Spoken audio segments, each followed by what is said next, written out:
Most people wait for permission to begin, permission to believe, permission to move, and that waiting is why they lose. The truth is, action doesn't wait for perfect conditions. It demands courage before clarity. It requires you to move while you're still afraid, to leap before the path is lit. Because action is the match that sets fire to potential. You will never think your way into greatness. You act your way there. You decide, then you move, and your thoughts catch up later. This is where most people get it wrong. They think they need more motivation, more information, more time. But the man who builds a powerful life, he forces himself to take action, not because he feels ready, but because he refuses to live stuck. That's the difference. The successful don't wait to feel different. They act themselves into a new feeling. They move with discipline. They act while everyone else is thinking. They train their body to obey the mind, not the emotions. Napoleon Hill said, action is the real measure of intelligence. Not your thoughts, not your intentions, not your dreams, your action. Because action is proof. Action is what separates the man who talks about destiny from the man who builds it. You must force yourself not once, but every single day, because you will never feel like it. You will never feel perfectly aligned. The doubt will still whisper. The fear will still creep in. But if you wait to feel good, you'll wait forever. The most powerful people in history didn't move from comfort. They moved from decision.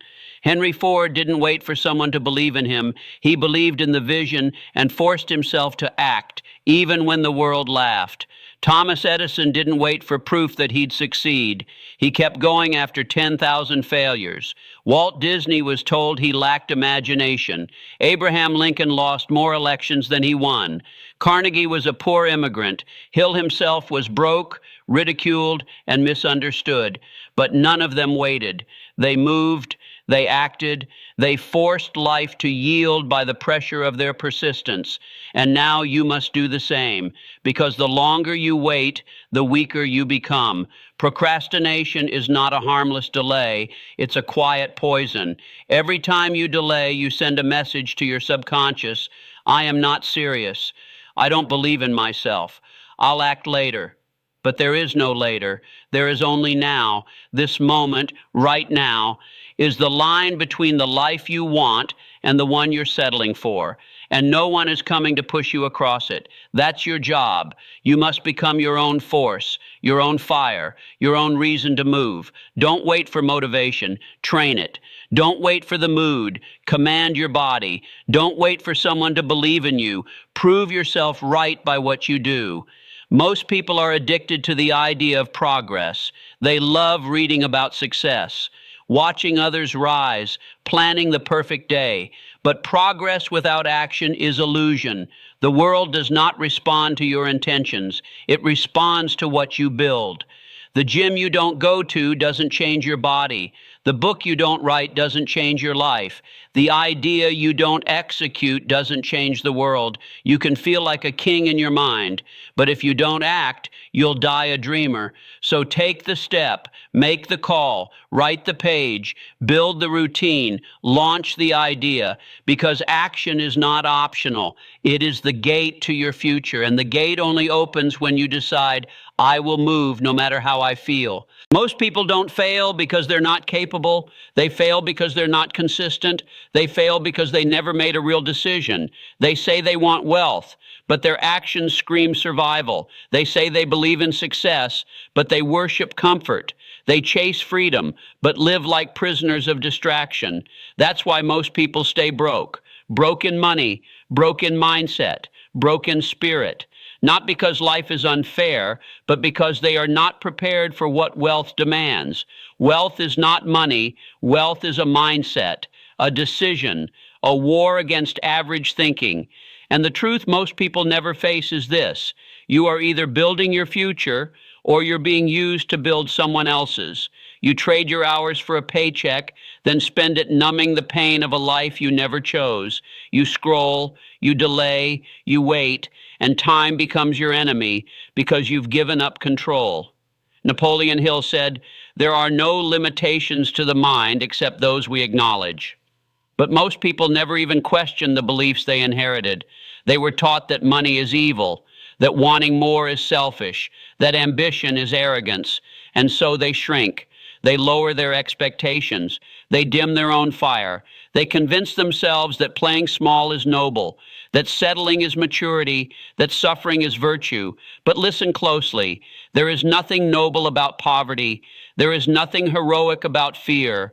There is nothing wise about wasting your life because someone else told you success was for those kinds of people.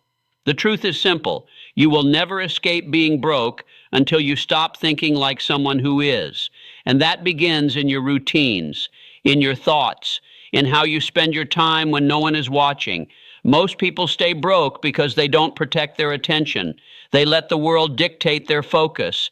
They chase 1,000 things and master none. They let other people's priorities override their own, and their life becomes a blur of busyness without purpose. Wealth is born in focus. You cannot create abundance with a scattered mind. You cannot create clarity when you live in reaction.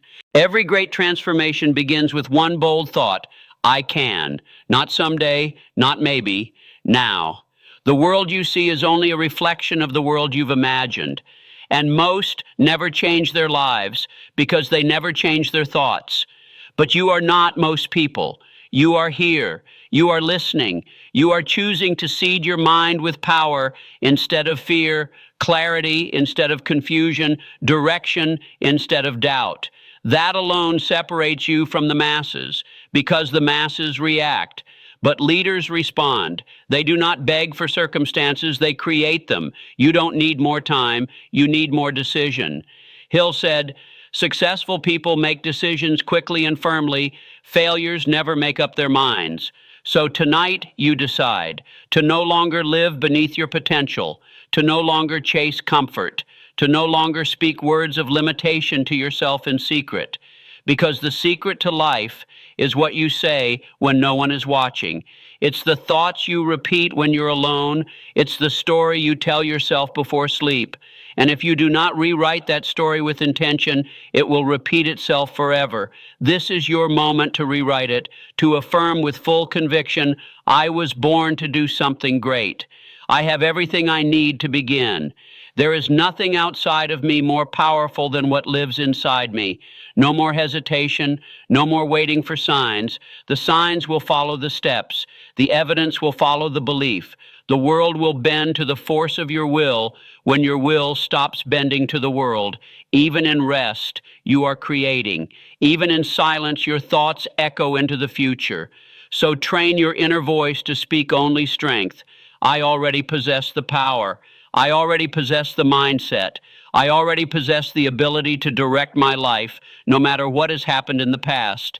Because the past is a lesson, not a sentence. The past is a stepping stone, not a cage. Nothing that happened before this moment has the right to define what comes next unless you give it permission. And you won't. Tonight you take it all back. Your authority, your belief, your identity. Hill wrote, you become what you think about. So what are you becoming? Are you becoming stronger in your mind, more disciplined in your actions, more aligned with your purpose? Good. Then you are becoming dangerous to fear, unreachable by doubt, untouchable by mediocrity. The seed is planted. Water it with repetition. Feed it with emotion, and soon the harvest will arrive. Your thoughts do not sleep. Long after the body rests, the mind keeps building, and what it builds, whether peace or chaos, strength or fear, is entirely determined by what you feed it before the silence. So tonight, as the world fades, you return to the source of power, your mind, your belief, your invisible workshop, where all success is first imagined before it is ever made real. You are not drifting. You are creating. Every thought you hold is shaping your future. Every word you whisper to yourself is a command to the subconscious. And what you consistently command, you will eventually live. This is no fantasy. This is the very philosophy that lifted men from poverty to power. This is the foundation upon which empires were quietly constructed, one idea, one burning desire at a time. Andrew Carnegie believed in it so fully, he entrusted Napoleon Hill to reveal it to the world. And Hill did, not through guesswork, but through decades of study, reflection, and application. The result? A blueprint, not for mere wealth, but for mastery of the self. And mastery begins in stillness. In these quiet hours, when the world retreats, your soul is most awake. Now is the time to remind yourself you are not a product of your past. You are a master of thought, and through the repetition of that truth, it will become law. Close your eyes and hear this. Whatever the mind can conceive and believe, it can achieve. This is not poetry. This is cause and effect. This is the engine behind invention, behind fortune, behind greatness. What you allow yourself to imagine deeply, vividly, emotionally begins to take shape in the unseen realm. Thomas Edison saw light long before the world did. He conceived it, he believed it, he acted with faith, and the darkness surrendered. You hold that same power right now in this stillness. Your only enemy is doubt. Doubt is the destroyer, the thief. It does not scream, it whispers, it questions, it delays, but you are not the doubter, you are the decider. Let your mind repeat this truth. I will never quit because I was not born to be average. Not one soul Hill ever interviewed, Carnegie, Schwab, Ford, Edison, Rockefeller, reached greatness without first believing in the unseen. They trained their minds to reject limitation. They reprogrammed their subconscious through relentless repetition. They understood that faith is not a feeling, it is a practice. And practice happens now, here in the dark, where there are no distractions, where you are alone with your breath, your heartbeat, and your vision. You are not falling asleep, you are rising from within.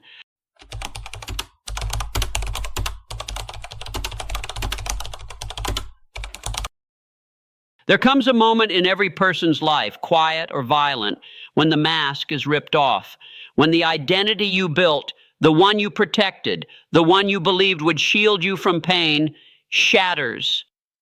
And in that shattering, something ancient, something eternal stirs from within. We spend our lives building monuments to the ego. We decorate them with titles, status, validation, applause. We stand proudly at the center of our own kingdoms, mistaking control for purpose and visibility for value. But God does not anoint the proud. He does not speak to the voice that shouts over others or the mind that clings to image. He whispers to the broken. He calls from the ruins, because before God can use a man, he must empty him. Not out of cruelty, but out of mercy. Because what you call breaking, God calls becoming. What you call loss, he calls alignment. He is not destroying you. He is destroying what was never truly you. Look at the greats. Look at those who touched eternity. Abraham was asked to sacrifice his only son. Moses was exiled into the wilderness before he ever led a nation. Joseph was betrayed, sold, imprisoned, forgotten before he was ever crowned. Jesus himself was ridiculed, beaten, and crucified before he was glorified. Why? Because to carry divine purpose, you must be emptied of the worldly self. The ego cannot sit on the throne if the soul is to lead. And so God breaks you not to bury you, but to resurrect the version of you that can carry the weight of what he has planned. He crushes your pride so that humility can be born. He silences your plans so that vision can be restored. He removes the audience so that your integrity can be tested in the dark. And that hurts. It hurts to lose what you once idolized. It hurts to be stripped of identity, certainty, and control. It feels like death, because in a way it is the death of self, the death of who you thought you had to be in order to be worthy. But the soul cannot be destroyed. It can only be revealed. You were not created for applause. You were created for impact, and real impact begins in surrender. See, ego fights, ego clings, ego argues, but the soul listens. It yields. It follows the quiet pull toward purpose, and purpose never needs to shout. It knows who sent it. You've been lied to, told that success is about domination, that greatness comes from being seen. But the greatest people who ever lived walked through hell quietly. They were tested in private before they were trusted in public. Ego says, "Look at me," but the soul says, "Use me." And when God hears that, when he sees a man or woman drop their need to be the hero, drop their obsession with credit, drop their desperation for validation, he moves, he lifts, he builds through that surrendered vessel. But make no mistake, that surrender doesn't happen in comfort. It doesn't happen at the top of the mountain. It happens in the pit, in the darkness, in the seasons where nothing makes sense and every plan falls apart. You may call it a setback. He calls it the classroom. You may call it failure. He calls it foundation, because what he builds to last. Temporary confidence built on ego will always collapse, but eternal strength built on character, that endures storms. Thomas Edison failed 10,000 times in the dark before the world ever saw light. Carnegie shoveled coal with blistered hands before he ever wrote checks that changed history. Lincoln lost elections, faced heartbreak, battled depression before leading a divided nation. None of these men were strangers to breaking, because greatness doesn't come from what you avoid. It comes from what you survive and what you become in the process. God is not interested in preserving your comfort. He is interested in awakening your soul. He is not interested in leaving you where you are. He is interested in who you were created to become. And if that requires stripping you of everything that props up your ego, so be it. Better to be stripped and rebuilt by heaven than praised and propped up by illusions. You're not being punished. You're being prepared. Prepared for something heavier than your image. Prepared for something holier than your ambition, prepared for a life so rooted in truth that storms don't shake it, failure doesn't break it, and praise doesn't inflate it. But to reach that place, you must let go. Let go of the idea that your worth is measured by what you produce. Let go of the need to control how people see you. Let go of the fear that if you stop striving, you'll stop mattering. Let go so God can move in.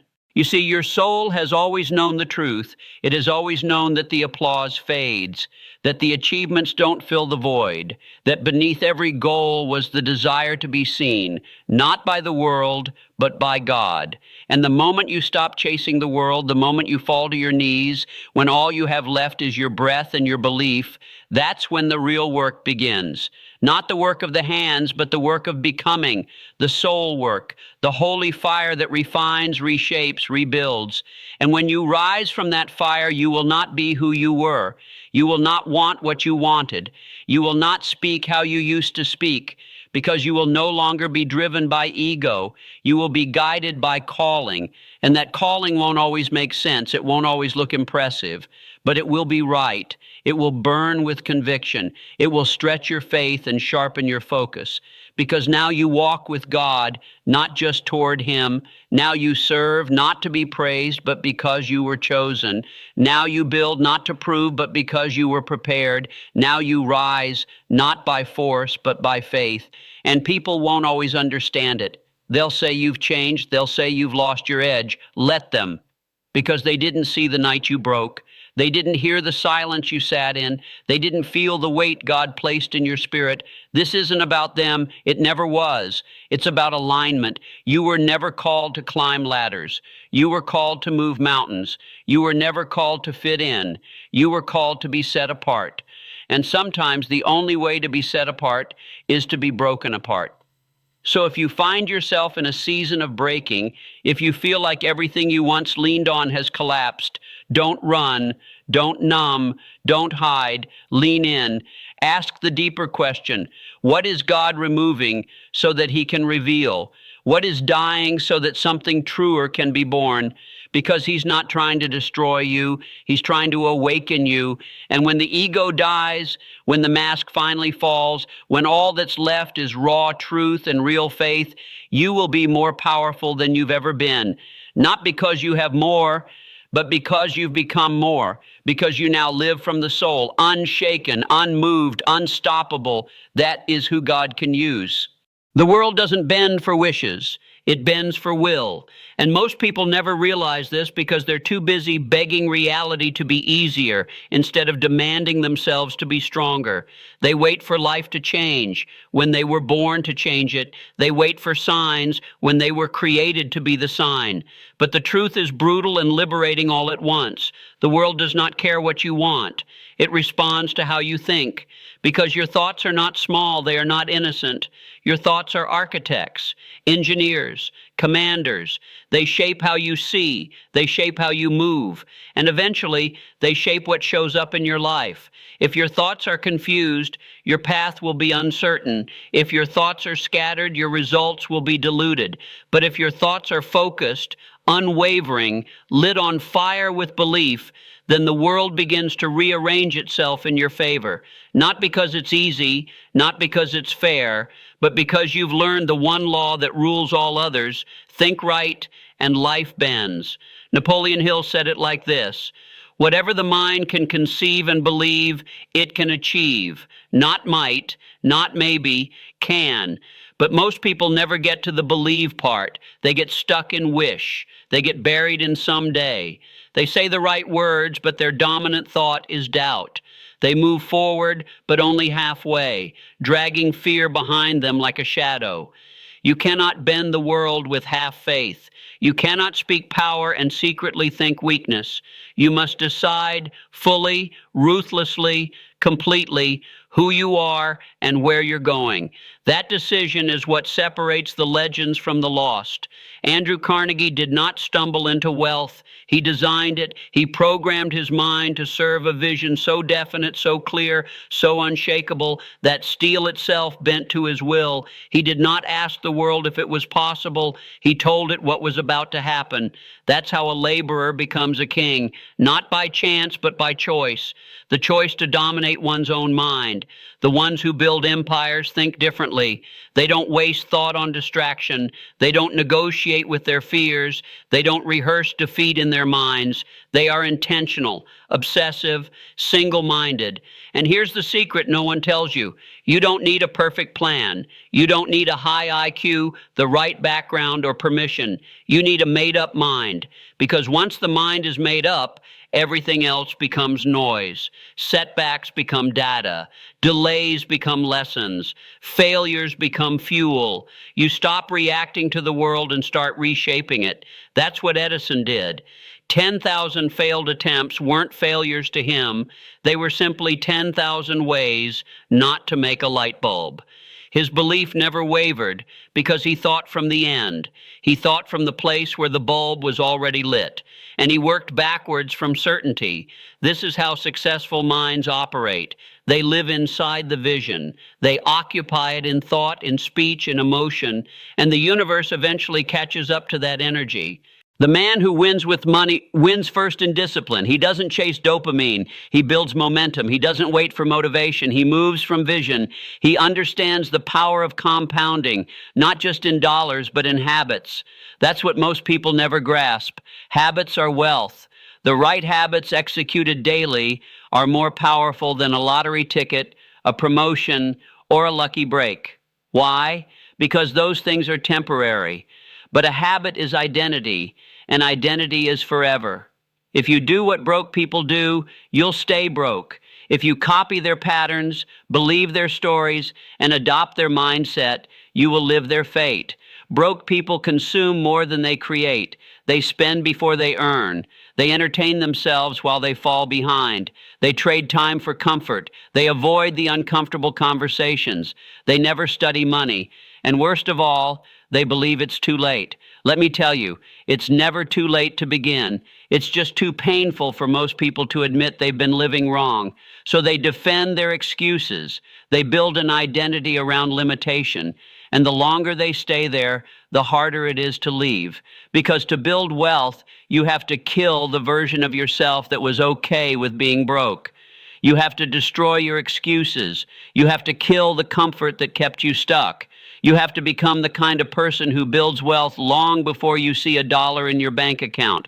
That means you think like a creator. You speak with vision. You act like the person you're becoming, not the one you used to be.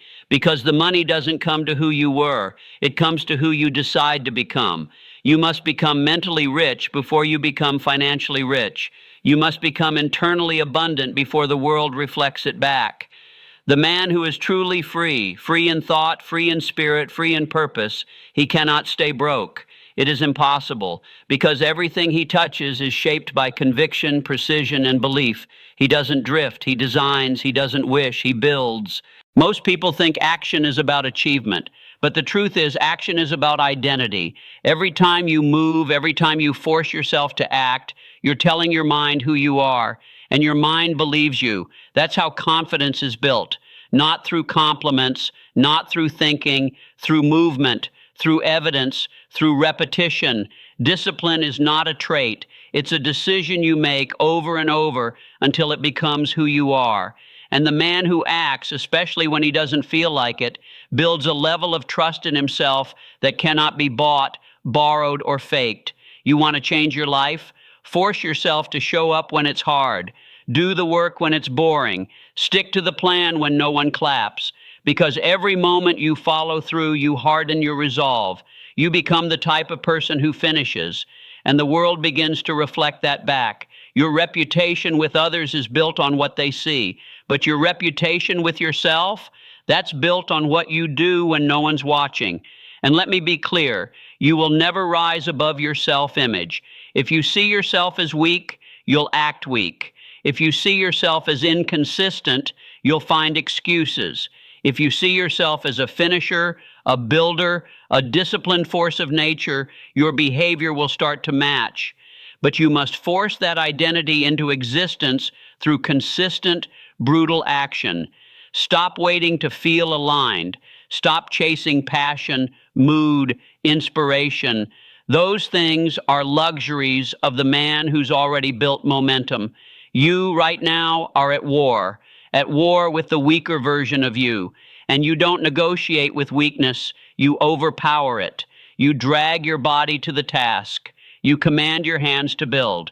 You walk into the discomfort and you stay there long enough to reclaim your life. Because here's what nobody tells you. Taking action is not the hard part. Staying the same is. Staying stuck, staying lost, staying resentful. That is the real burden. The fear of beginning is tiny compared to the pain of regret. But you don't feel that pain until it's too late, until the window has closed, until your energy has faded, until you realize you traded your potential for comfort. And for what? For scrolling? For another nap? For another excuse? No, enough. You were made for more than this. There is something inside you that knows you're capable of more, something whispering, maybe even screaming, that your life was meant to mean something. But that voice will go silent if you keep ignoring it. It will fade into the background until one day you wake up and wonder when you stop dreaming, when you stop trying, when you stop being you. So you must move, not for the world, not for applause, but because every action is a declaration. I am not done. I am not broken. I am still alive, and I am still in control. Carve it into your habits. Tattoo it into your schedule. Etch it into your soul. Action first, emotion later, discipline first, reward later, work first. Belief will follow. Every master was once an amateur.